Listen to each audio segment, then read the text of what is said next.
Hello everybody and welcome back to Middle-earth. This is Count MRVHS with something a little bit different.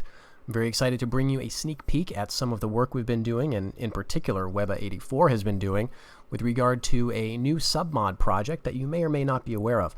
This is something we're calling Wainriders. It is set in the Third Age, actually, right around the year 1860 of the Third Age, and this is the time of the Easterling invasions of the coalition or groups or kingdoms or whatever you want to call them that became known in Gondor as the Wainriders. This is a people who used chariots and they traveled in great wains. And they gave Gondor quite a run for about 100 years or so, taking over large swaths of territory, subjugating the people of Rhovanion that had long been allies of Gondor, and really changing the course of events in Middle-earth. This is a group of people that seems to have been stirred up by Sauron, though not necessarily directly under his control by any means. And so this seems to be a very interesting period to set a submod, where there's a lot going on in Middle-earth, not just with regards to Gondor versus the east, but also in other places. In the north, you still have a fledgling Dúnedainic kingdom of Arthedain holding out against the rising power of the Witch King of Angmar. You've got several groups of elves, stronger certainly than you see in the Fourth Age, because there's a lot of them still around. And then you've got different dwarven groups and different groups and kingdoms and realms of men of all different varieties. And there's very little that's been done in this period of Middle-earth as far as I can tell. And so we thought it would be a fantastic opportunity to flex our imaginative muscles and see what we could come up with. So here are some first looks in a custom battle for some of these new units that Webba84 has created. What we're looking at here is the bodyguard, the noble guard, for the Western Horde. This is one of two Wainrider factions. The Western Horde, we're imagining, is the group of Wainriders that primarily conquered and then settled in Rhovanion.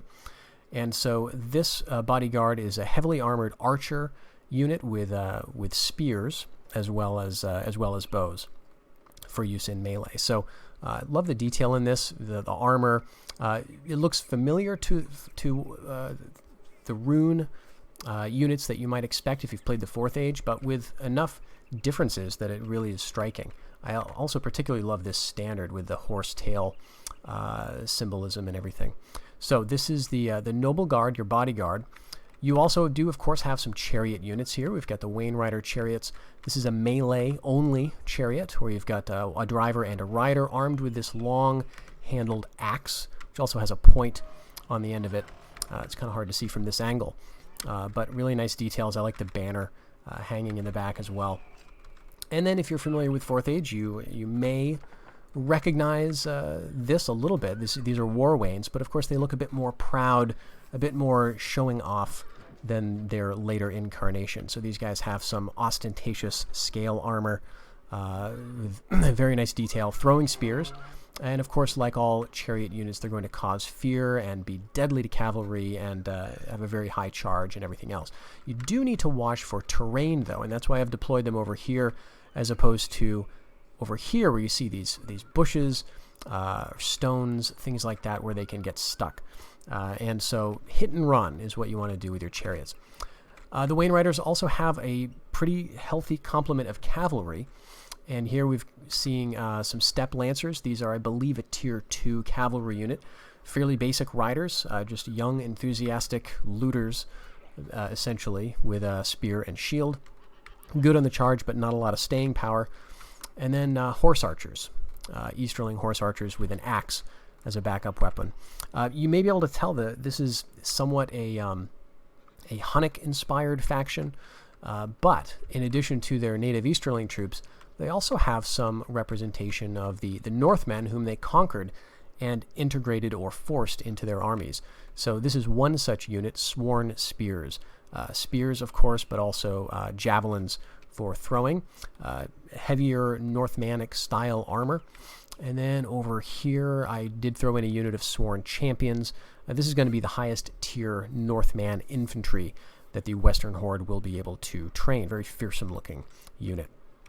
In terms of their own native infantry, this is as high as it gets for the Western Horde. These Wainrider chieftains are away from their chariots at the moment, and we imagined that settling in Rovanion, where the terrain might not be so favorable for chariot warfare, they would probably adapt.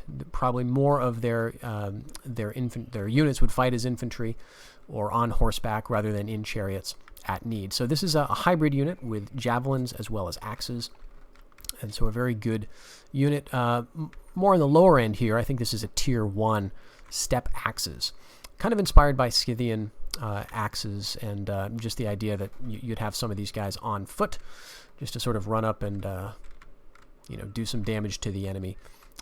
We also have some archers that are sort of a foot version of the horse archers, of course, bows and axes as well, but a good hybrid. And of course we are facing Gondor. So here we've got some some swords of Gondor. As you might expect, Gondor is going to be a mostly infantry-based faction. Swords and spears with a strong bow contingent. Their cavalry is going to mostly appear from their Rovanian allies, and so they will be able to train this, but the idea is that they're drawing from that Rovanian population that has been forced to flee across the Anduin and serve in the armies of Gondor. So these swords of Gondor, a little classed up from their incarnation in the 4th Age. We've still got a bit of that Gondorian pride going on at this point in the 3rd Age. We do, of course, have some militia as well, a typical spear-type unit. Some higher-tier spearmen. Nice green cloaks, a bit of color to this faction that we didn't necessarily see as much of in the 4th Age, perhaps. And then some men-at-arms, some of the elite sword-armed infantry. Back here we've got some, I think, tier 2 bowmen of Gondor. Right behind them, a couple of units of Rovanian scouts. These are the cavalry that I was mentioning. You can see how they're very similar to Rohan in terms of their armaments. I believe these guys have throwing spears as well as those spears for melee. Some King's Longbowmen.